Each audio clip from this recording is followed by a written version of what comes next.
Why are we here?" Because... Mr. Marchwood's face was darkening from red to purple, and fat beads of sweat had sprung up on his forehead. Because she isn't solving the problems properly. "I am, sir," said Suzy. "I'm just trying to find a better way to do it. Wouldn't it be easier not to have gravity slowing your car down, or to get where you're going at the same time as you left?" No, he spat. I mean, yes, of course, but physics has laws. You can't just go around breaking them. "I'm not really breaking them, sir," said Suzy. "I'm just rearranging them a bit. It's more fun." At that point, Mr. Marchwood's right eye had started twitching, and she and her mother had finally left, with the understanding that Suzy would keep the fun out of physics in future. Suzy looked at the clock again. 3 minutes to go. She couldn't really blame Mr. Marchwood for getting angry.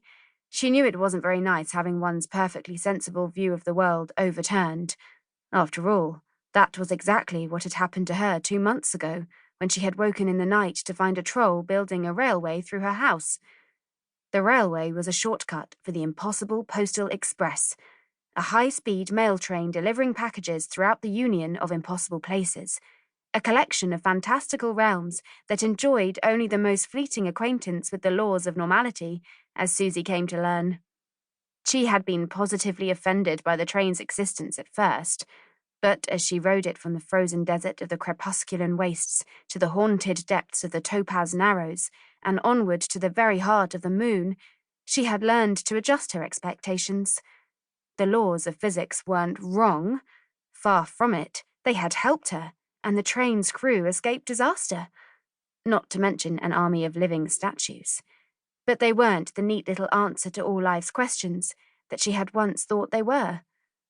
Which was why she couldn't help wishing that Mr. Marchwood would show just a little bit of imagination. She was sure they would both be a lot happier for it. "I'll send the headmistress an email as soon as we've finished dinner," Suzy's mother said, finally taking a bite of the broccoli. "Her teachers are out of control. She needs to enforce some order." "Please, Mum," said Suzy. "You'll just annoy her." Suzy's father swallowed his last mouthful, pushed his plate aside, and started drumming his fingertips together. Suzy recognized the gesture. It meant he was going to try and calm Mum down.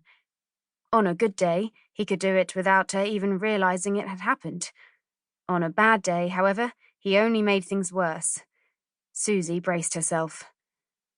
"I think the most important thing to remember," said her father, "is how Suzy feels about all this." He turned his long, pale face towards her. "Suzy, how do you feel about all this?" "I'm fine, Dad, really." 2 minutes left. He nodded, wanting to show that he was listening and understood.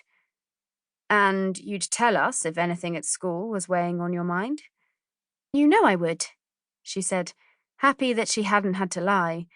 The thing that was weighing on her mind had nothing to do with school.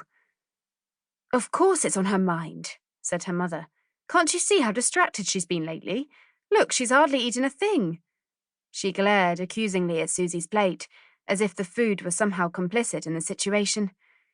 Suzy speared a bit of chicken with her fork and set about eating it, but her mind was on the time, and she hardly tasted anything. Because today, after 2 months of waiting and hoping, she was going back to the Union of Impossible Places, and according to the gold-edged invitation she had hidden away in her bedroom, she was to be ready for collection at 7 o'clock sharp. She had no idea who was going to collect her, or how they were going to do it, but she couldn't wait to find out. 1 minute! She was so excited that her hands were shaking, and she set her fork down again. Luckily, her mother was too distracted to notice. "Physics has always been Suzy's best subject," she went on. "So why have her grades been slipping these past couple of months? None of her other subjects are affected. I refuse to believe it's a coincidence." Her father continued to drum his fingertips together. "Maybe she's looking for a creative outlet." He turned back to Suzy. "Is that it, darling? Do you feel restricted at school?" said Suzy, not really listening. "Yeah, sure, probably." 30 seconds.